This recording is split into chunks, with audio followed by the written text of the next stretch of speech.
भाइयों बहनों, पिछले 10 साल में देश की रक्षा सुरक्षा में सेनाओं को एक प्रकार से मान सम्मान दिला करके उनका एक उचित स्थान करने के लिए जो भी काम देश में आपने माननीय नरेंद्र मोदी जी देश के प्रधानमंत्री इन लोगों ने संभाला है, देश के सेनाओं का मनोबल बहुत ऊंचा हुआ है। कोई होली दिवाली ऐसा अवसर नहीं आता जब हम प्रधानमंत्री जी को अपनी सेनाओं के बीच में नहीं पाते हैं। सेनाओं का जो मनोबल कांग्रेस के समय होता था उसको कहीं ऊंचा आपने उठाया है।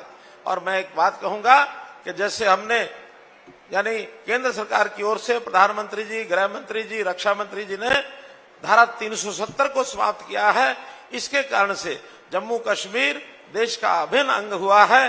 तो वहां पर सीमाओं में जो जम्मू कश्मीर को लेकर के विवाद रहते थे, पाकिस्तान के साथ विवाद रहता था, अब वो एक प्रकार का विवाद शांत भी हुआ है और हमारे देश के जो सैनिक हैं उनकी शहादतों में कमी आई है। देश के अंदर सैनिक हों अथवा पूर्व सैनिक हों, इनका सबका ध्यान रखने का काम जिस प्रकार से आपने किया है, हरियाणा उसमें गौरवान्वित है। क्योंकि हम जैसे देखते हैं हरियाणा हमारा सेना का यानी जवानों का, किसानों का और पहलवानों का प्रदेश है।